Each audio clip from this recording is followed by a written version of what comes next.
Good morning. Here we are. We are kicking off day number 5 of our challenge for emotional eaters, habit change for emotional eaters. And this is, in a lot of ways, probably the most important day. Every day is important, and you needed that knowledge. But what I really want you to understand about today is that there are so many blocks that have kept you from the results, from the success that you wanted to have. And this is the day that we're going to talk about those, so you can understand why things have failed you in the past, right? Not you failed, but why those things have failed you in the past, and also kind of what you can do about it. As I've been mentioning, all the days of the challenge, there are 5 essential aspects to changing your relationship with food and um, effective permanent weight loss. And I would also say there's a special foundational piece that has to be in place before these 5 pillars can actually be achieved. And so I've been talking to you about that because I really want you to understand that there's no approach that is going to be effective for you unless you're addressing all 5 pillars with this foundational piece. And that happens to be, of course, the same as the blocks that we're going to talk about today, right? Because if you don't have all the pieces, and the foundation, then that's going to be the block that keeps your habit change from being effective for you, from you actually being able to make those long-term changes. So the habit is one of the 5 pillars, right? The self-acceptance and compassion, the habit, the thought, the emotional resiliency, and the nutrition piece. And then, as I've been alluding to, if you don't have that foundation of a healthy nervous system that is calm and alive, right? If you spend most of your time in survival, in super high stress, or in overwhelm, then reaching these 5 pillars isn't possible. It isn't possible for anyone, because change can't happen if you're in survival mode. So this is our topic for today, and I really want you to understand that real change is absolutely possible, no matter who you are, no matter what your patterns with food, no matter how long you have had them, no matter what your goals are. It's absolutely possible for you. But I'm going to be honest about the big picture and the things that you need to get there. So I'm going to speak a little bit today about some of these blocks and about what you can do to overcome them, so that your habit changes, the things that you are working on today, are things that you can just be consistent with easily, in a way that is that you never thought possible before. Right? So let's dive into it. The first one I want to talk about is your thoughts and emotions, right? And I've been, like I said, alluding to these things all week, but look, your thoughts create your emotions, which in turn create your behavior. Everybody knows this, right? This is not something that I'm espousing. This information is literally taught by thousands and thousands of people.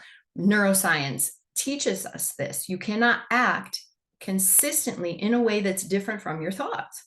And so we have to get to the bottom. What are the thoughts that are causing the behaviors that don't serve you?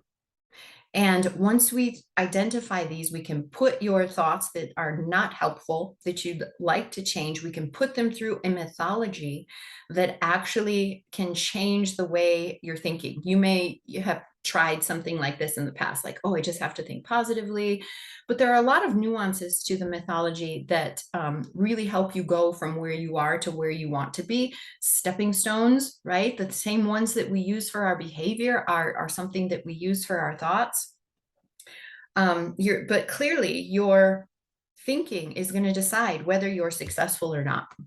It's 100%. So that's why one of the 5 pillars is working with your thoughts. So let me give you an example. Let's say, as part of this challenge, you decided, I'm going to cut sugar out of my diet. Now, I'm not suggesting this is necessary or good. It's just that one is something that I hear from a lot of people. They want to either really reduce or eliminate sugar from their diet, from their day-to-day.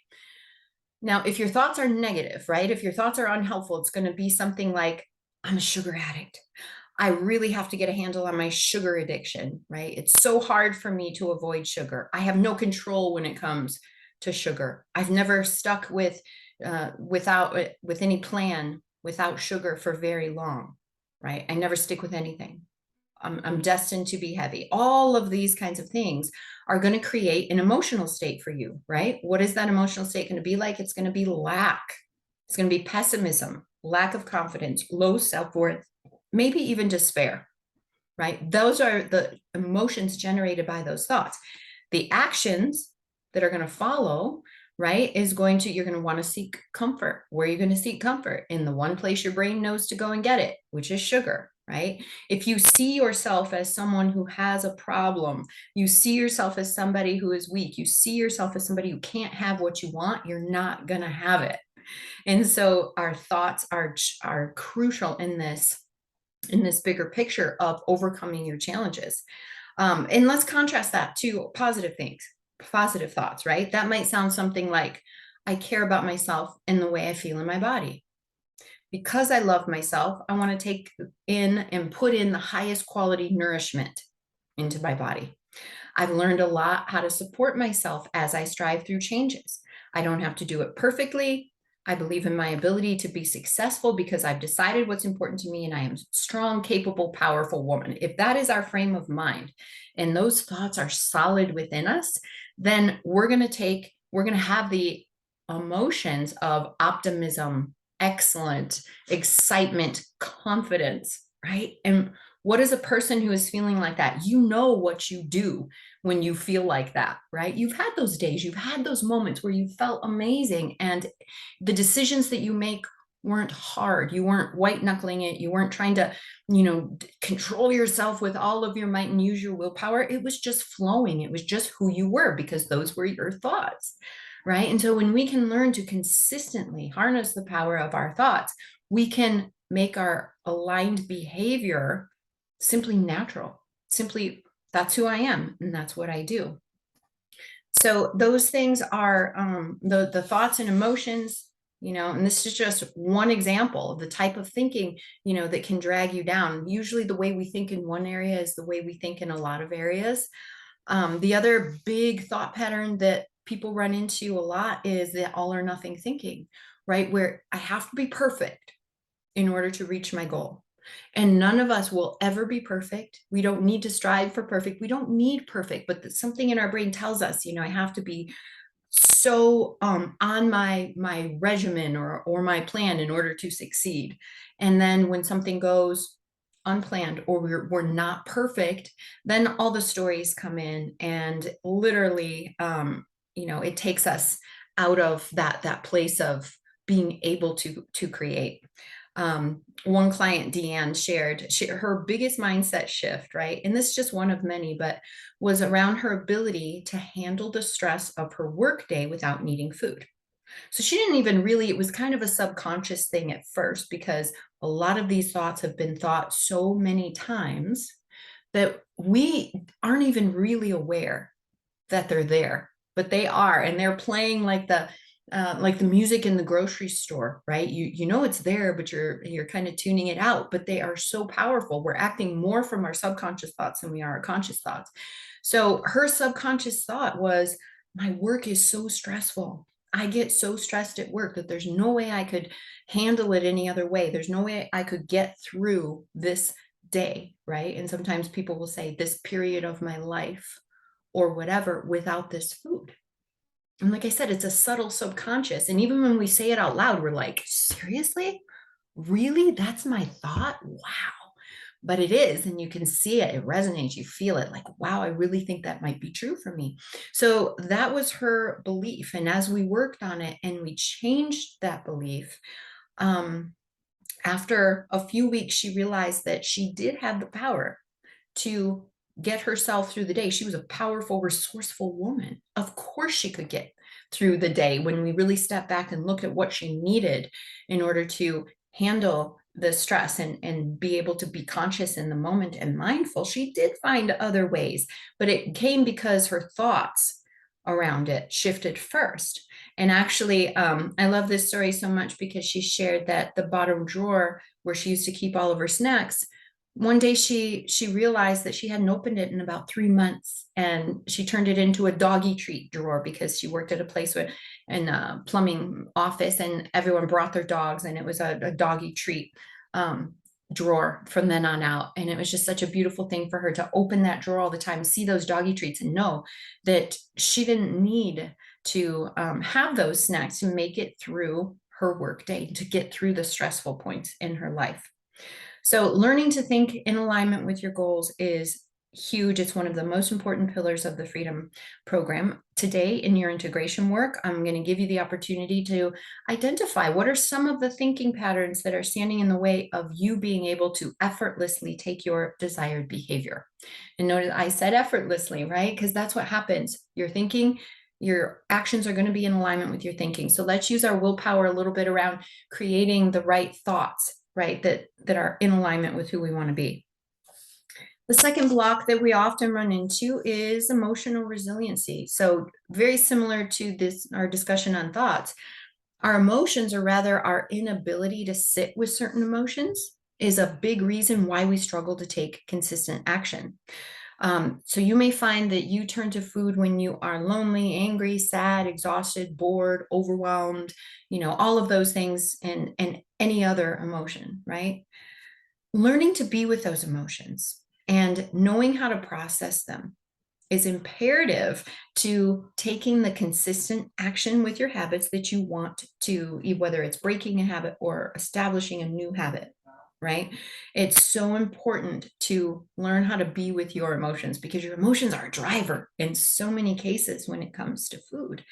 And we have this belief, we feel the emotion, and immediately, without any thought, without any negotiation, usually, we're automatically going for the old behavior, reaching for the food, just, sitting, working at your desk, or doing whatever. And it's almost like, something takes you over, and you find yourself standing in front of the pantry or halfway through a bag of chips or something before you even realize what you're doing. Right. And that's very, very common.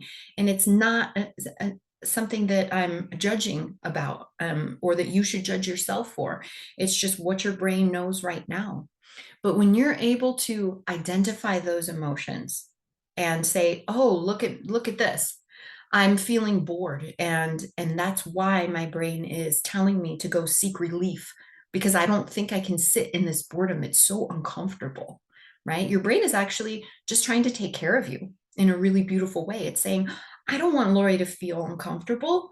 I want to get her out of." It's like a parent who wants to spoil the child, right? Not let them have any kind of discomfort. But you have the ability to sit in those emotions, and as you do it and as you learn it, they become so much less uncomfortable. They're like, "Oh, look at that, I'm bored." Somewhere along the line, we learned that that emotion wasn't safe to be in, but we can learn that our emotions are safe. So some of your integration work again is going to be, what emotions, right, make it difficult for you to stay consistent with the behavior that you want to engage in. Now, this next one is so important, and I've talked a little bit about it already, but it's your nervous system.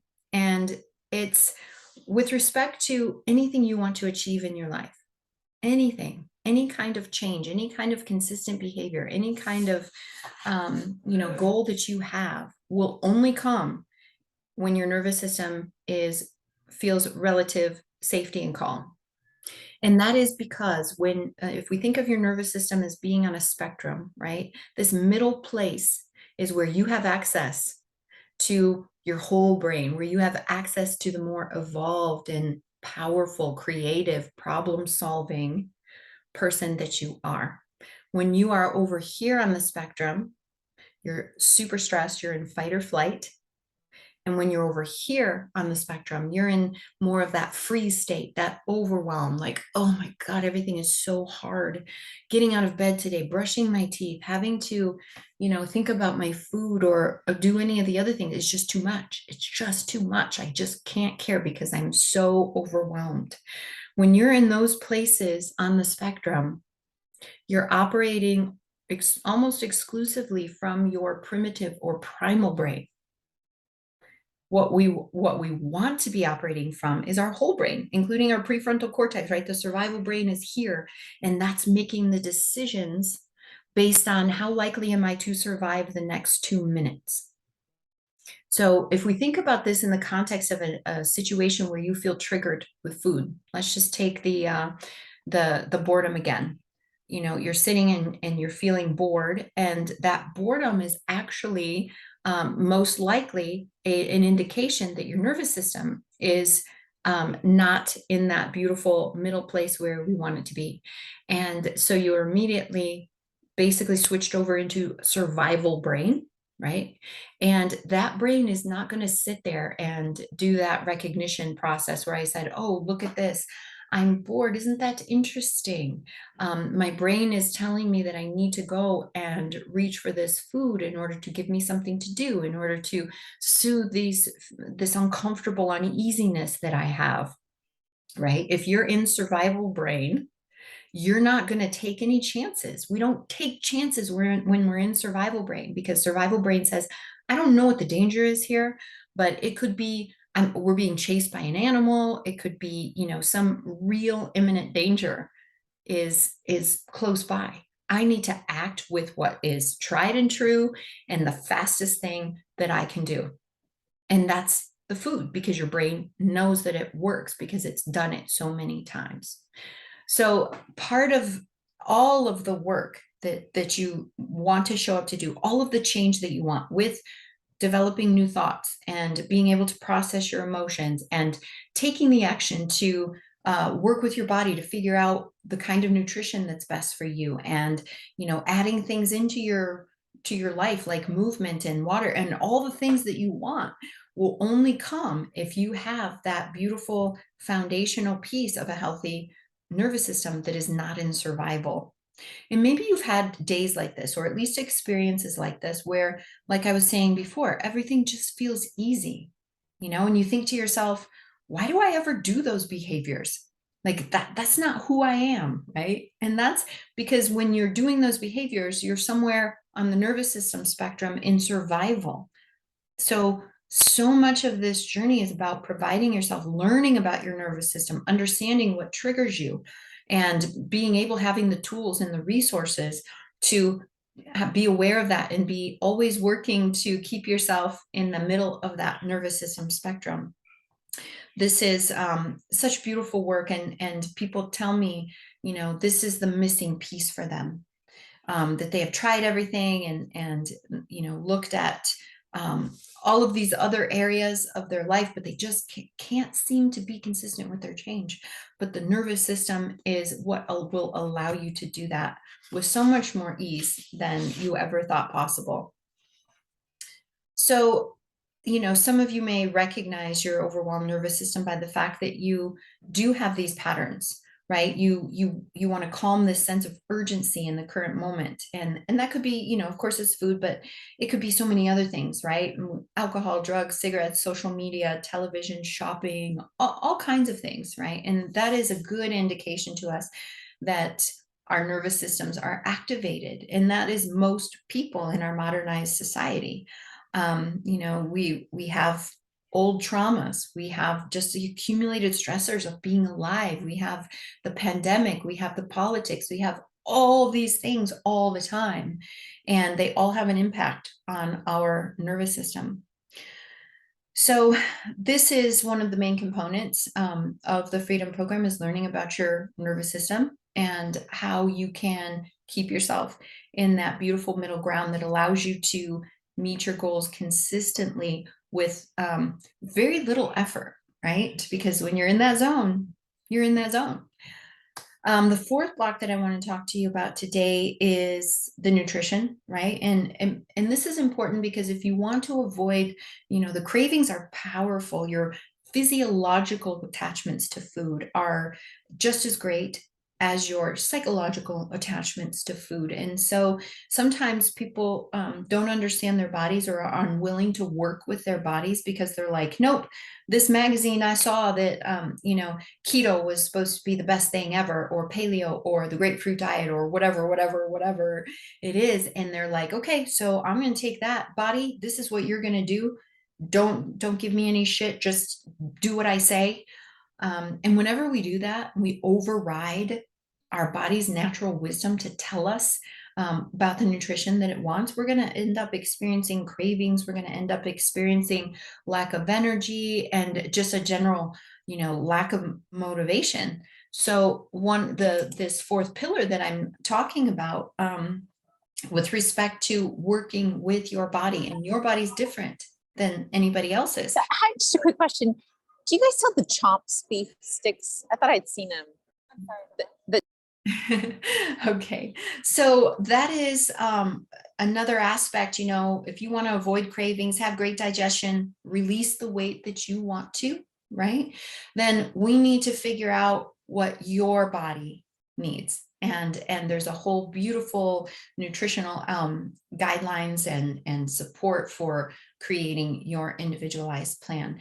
So you can see how, right? If you just take the habit work and run with it, it's good stuff and it's important and it will definitely make a difference for you. But the other pieces are just as active and just as important: the thoughts, the emotions, the non-judgmental, the compassionate attitude for yourself, the nutrition and the nervous system.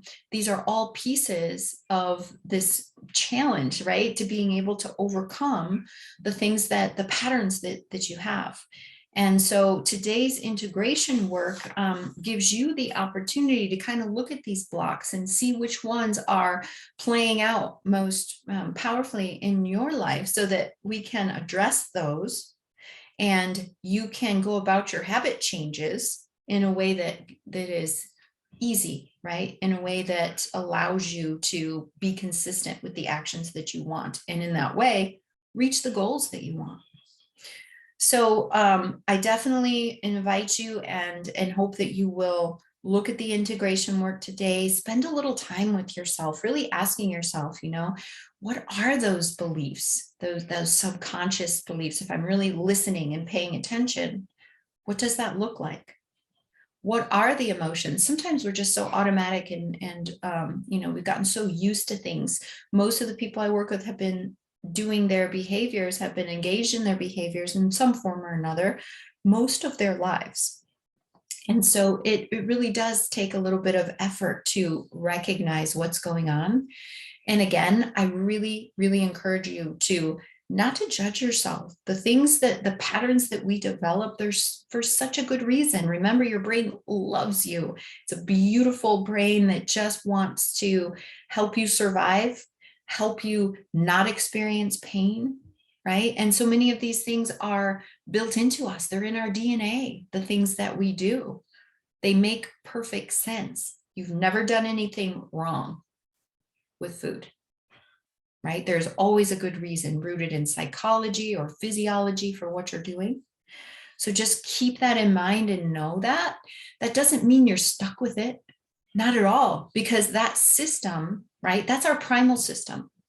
And when we understand it, we can make different choices if we have the right tools, and especially if we maintain our access to our beautiful prefrontal cortex that is now able to look at those and say, oh, I see what my more primitive survival brain is doing, but I can override that with the right tools when I understand what's happening, and I can create new neural pathways for me to be able to make different choices and act differently.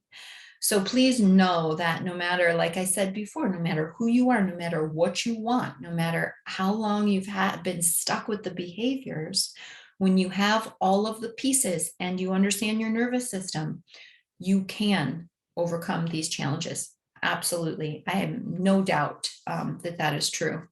So I would love to see your integration work. I think that this is where I can be of most service to you right now. And that's why I get really excited for this day and for the calls that you guys will schedule now that you've had a chance to kind of look at what you want, look at how it could play out in your life, and look at these pieces that might have stopped you in the past that don't have to stop you anymore.